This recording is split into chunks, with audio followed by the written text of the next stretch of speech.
It's Vlogmas day 6. No, it's Vlogmas day 7. Hi, readers. Welcome back to my channel and my crazy hair today. Don't know why it's curly. It's not raining. I don't know. Today, we're going to talk about starts and stops.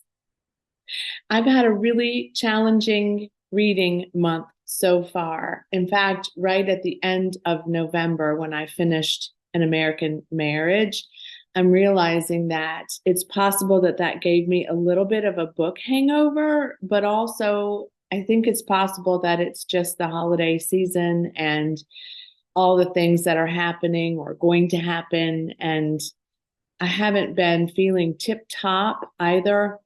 It could be a number of things, but I have started a bunch of books that I can't seem to completely commit to or enjoy. Some of them I have decided I'm not here for this right now. Some of them I have not given up on. So let's talk about this experience. So the first one is The Last Love Note by Emma Gray. Let me hold it up straight.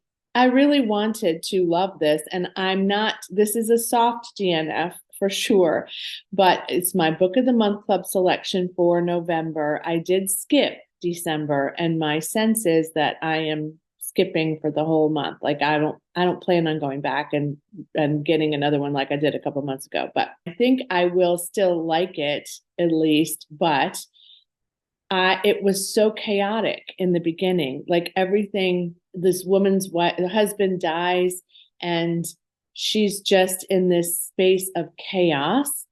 And I know she's going to end up, going on a trip, and she's going to be stranded with her boss, and she's going to have some reflection time. So that's the only reason why I'm not completely giving this a hard DNF. But I just needed to not have the chaos. Perhaps after An American Marriage, I needed something peaceful. This wasn't it. So that's a soft DNF for me. I am plugging through The Heron's Cry by Anne Cleves because I really want to get to the third one sooner rather than later. I can't say I am looking forward to reading it though, and I'm listening to it mostly on audiobook. I'm farther along than this would suggest, but not much, to be quite honest. I'm having a little trouble getting into it. And again, I'm not totally giving up on this, but I'm going to put it aside for a moment for what I'm going to share with you in a minute. But it's not a terrible book. Neither of these are terrible books. It could be me. It could just be the content right now isn't speaking to me. This one really surprised me. I thought I was going to fly through this from the start, and it's a slow burn for me so far. God, this curl. Okay, so here's what I realized at the start. If you didn't know, and I did know there was some sort of game associated with it. He has 2 games in here for you to play. I realized early on that I was struggling to try to play. There's one of them is in each chapter. I think maybe both of them are. I was struggling so to find the clues and play the game that I wasn't paying attention to the content. So I decided that my commitment would be to read the entire book and then go back and try to find the content. I don't want to spoil it for you because I feel like if you want to get it, you'll get it. And I don't want to make it, but if you want to know, message me and I'll privately message you back. But nevertheless, I'm on chapter 3. I cannot tell you what's happening. I really, really can't. But it's frustrating me. This is a hard DNF. Like, put out the door DNF. Oh my God. Ellen Hildebrand, new author to me, although I've known about her for a long time. Winter Street. I've had it for a few years. Stop. I've wanted to read it every Christmas for several years now. Chaos. Okay, so again, it starts with chaos. This man's wife leaves him for the Santa Claus at their inn. All of their children are in some form of chaos as well. It just was like and then this happened, and then to this child this happened, and then this happened, and there was nothing light or funny about any of those things. And I was really kind of looking for light and cozy and funny.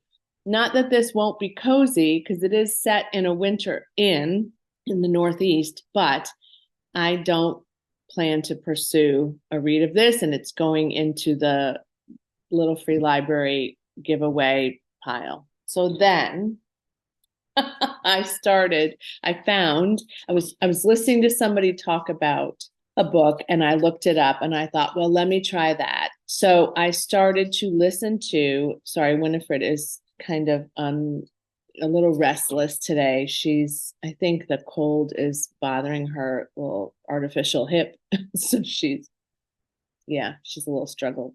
Anyway, I heard somebody talking about this book. I found it on audio on Everand, and I started it this morning, and I already feel better about this one than I have any of these. So this might be the salvation that I've been looking for. And that is Lillian Boxfish Takes a Walk by Kathleen Rooney.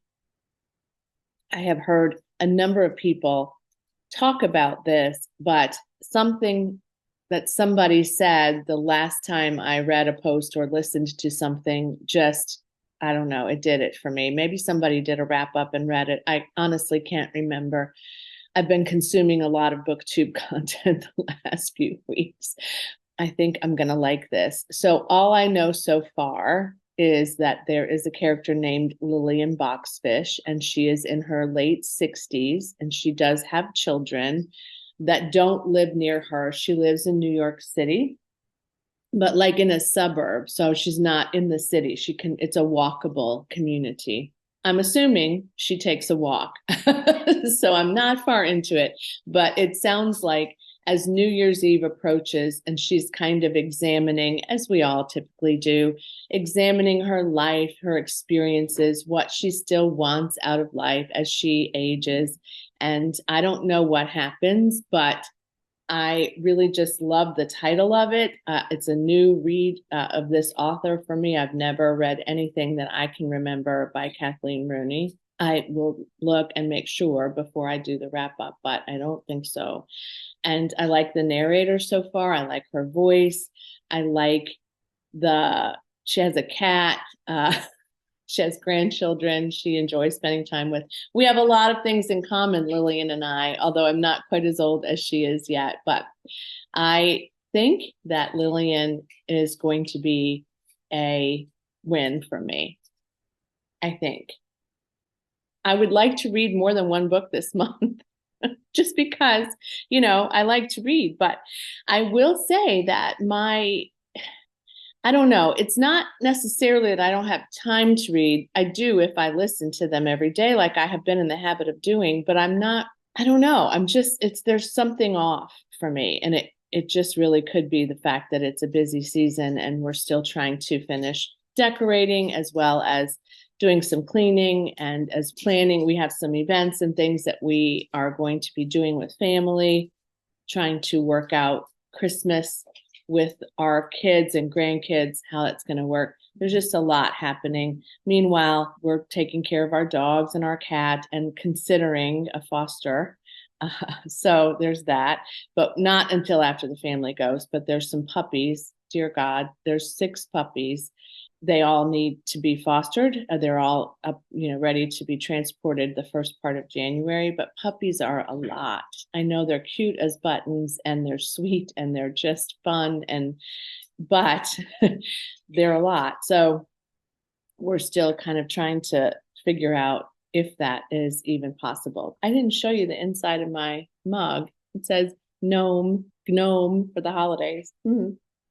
I know, it's so cute. Let me know how you're doing with your December reading. I suspect this is true for a lot of people, right? That December is a hard month to read because of all the activities that we're typically participating in or looking forward to. I am taking some time off later in the month, but also Lisa and I are planning to do some day tripping, and she has a lot of things planned for us to do, which I appreciate. Another reason to really think about this puppy thing, right? And I would like to read. I really, really would like to read. I'd like to read something that I can fly through, get lost in, and really, really enjoy. So I'll keep you posted on what I keep trying. I think at this point, I'm almost at a try a chapter kind of situation without intentionally doing it. Thanks for putting up with my craziness. And as always, happy reading. Bye.